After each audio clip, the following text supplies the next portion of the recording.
akong isang ina na hindi lang buong pusong nag-aaruga sa sarili niyang anak na may kapansanan, kundi tumutulong din sa napakaraming pamilyang dumaraan sa parehong pagsubok. Tara, kilalanin natin siya. Christina!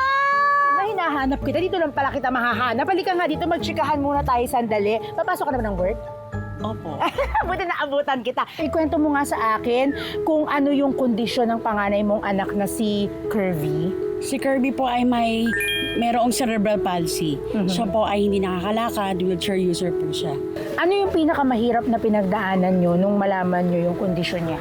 Yung palipat-lipat kami ng ospital, kung saan kami magpapa-check up, tapos ang mahal ng therapy ng anak ko. Kasi kung hindi, magiging bedridden na lang siya, mas lalong magiging worse yung yung sakit niya. Bilang unang anak at panganay, anong nasabi mo sa sarili mo nung?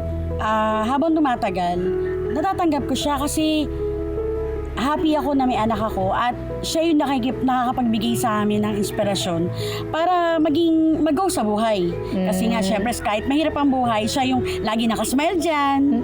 Paano mo naman nabibigay yung mga pangangailangan ng mga anak mo, lalong-lalo na si Kirby? Ako po ay community rehabilitation educational worker.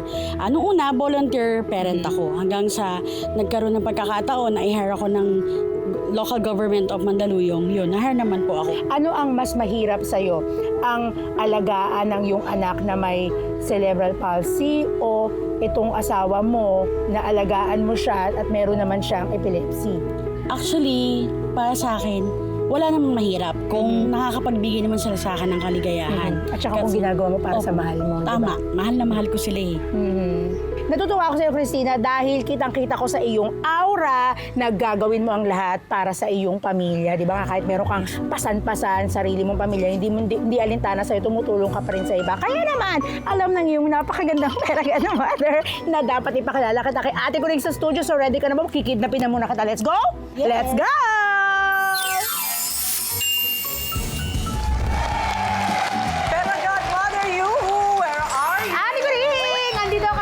Christina! Magandang umaga, Ate Corinne! Diba? Kumusta na? O paano ka naman napasok sa pagtuturo sa mga batang may kapansanan? Actually po, ang anak ko po ay merong cerebral palsy. Okay. Tapos after noon, dun sa pinagtaterapihan niya, nagkaroon ng opening for parent volunteer. Kaya ako po ay naging parent volunteer for 1 year. Ayun, okay. So, kumbaga, tinuloy-tuloy mo ng calling ng buhay mo yan. Yes po. Ayun, di ba meron pang isang komplikasyon sa buhay mo? Yung asawa ko po ay merong epilepsy. May epilepsy Yes naman po. siya. Talaga naman, pag nagsaboy ang langit Diba? ng mga challenges. Sinalo niya yung dalawa eh. Oo, sinalo mo na. So anong sinasabi mo sa sarili mo? Bakit ka binigyan ng ganitong klaseng mga hamon sa buhay?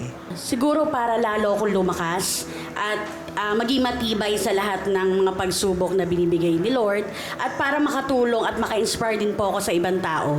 Kaya naman deserve mo ang 5K Thank you for po, Ate Corinne! Yay! At ito naman ang ating regalo sa'yo. Ate Best Corinne. ulam ni Lola. Yes, Maraming salamat excelenteng frozen foods na pwede nyo pong ipangbenta, panibagong resellers package po from Isabel Excelente po. Maraming salamat po. Huwag mong uubusin yan. Kailangan marunong ka magpaikot ng pera dyan, ha? Yes po. Sayang pang negosyo rin. Thank you po. Okay, ano yan? Ito po yung sample project nung anak ko na may Okay. cerebral palsy. Nagpipaint po sila niyan. Uy, Yan po pinipaint nila yan? Ang Opo. galing naman. Sublimation po yan. Wow! Okay.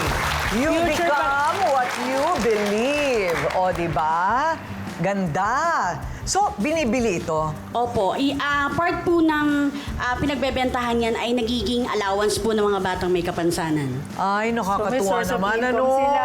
Uy, good luck and God bless sa lahat ng inyong mga project. Christina, sana ito naman ay maging simula ng magandang kabuhayan. Okay? Kung hindi naman, i-party ninyo ng 2 gabi yan. Ubos. Maraming salamat po talaga. Okay, sige.